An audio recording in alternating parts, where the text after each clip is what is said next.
1, 2, 3. It's your boy Finesse Hustle back with another installment of Hood Prison Stories. Somebody in my comments asked me, have I ever been to Menard or Menard or Pontiac Seg?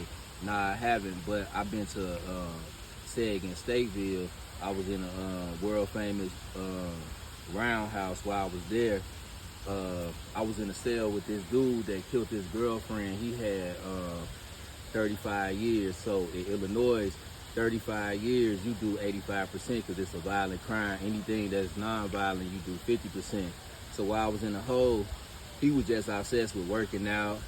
Then, he was talking to me a lot. When you sitting in the cell with somebody for so long, and then you got that much time, you just want to talk to anybody. So he was kind of telling me about his childhood, all type of shit. He was an army dude, so I took it maybe he had PTSD, and he snapped out on his girl about some shit that she didn't like or whatever. But yeah, while I was there though, the minister of Farrakhan, he came and talked to us while we was in the hole. This when I think it was George Bush, he was still in office. I think like the last Bush that was in office.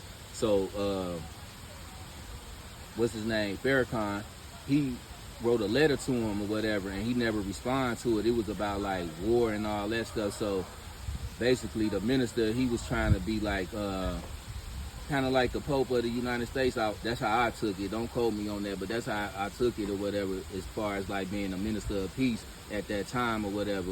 So but that never fell through. But he had some powerful words that he was saying to us or whatever, and I never forgot that. And then to get back to dude that was in the cell with me, he was just in there tweaking a little bit. He was so obsessed with working out. So we like in a real 6x9 for real. Really, you can only get off your bunk and go to the toilet pretty much, or go to the door to get your little child that come through the chuck hole. So he wanted to be in there sweating and shit. So we kind of got into it. Ain't never come to hands, but I definitely stood on that.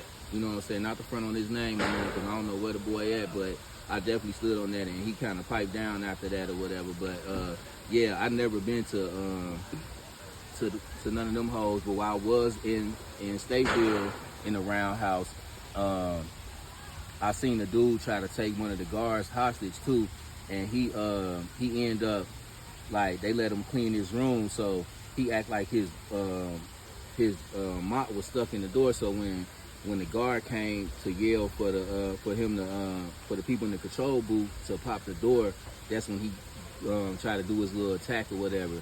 And in the process of having the guard in there hostage, he set the mattress on fire too, and he was sticking it out. He was able to stick it out the little chuck hole too, because he shut the door with the guard in there. And in the roundhouse, they got like they got these little boxes like all on the galleries, what they call them, where the cells at, and they got, so the boxes is for them to shoot the rubber bullets in them, like warning shots. So man, they shot dude up with all the rubber bullets or whatever. I seen blood and all that. They had to shoot the guard too, because once they shoot the guard, that put weight on the inmate, and he had to hold himself up and the guard. So they was able to kind of like catch him at some vulnerable points and shoot him up with it. But yeah, I ain't gonna talk y'all ear off though. You know how it is. Fuck with me though, man.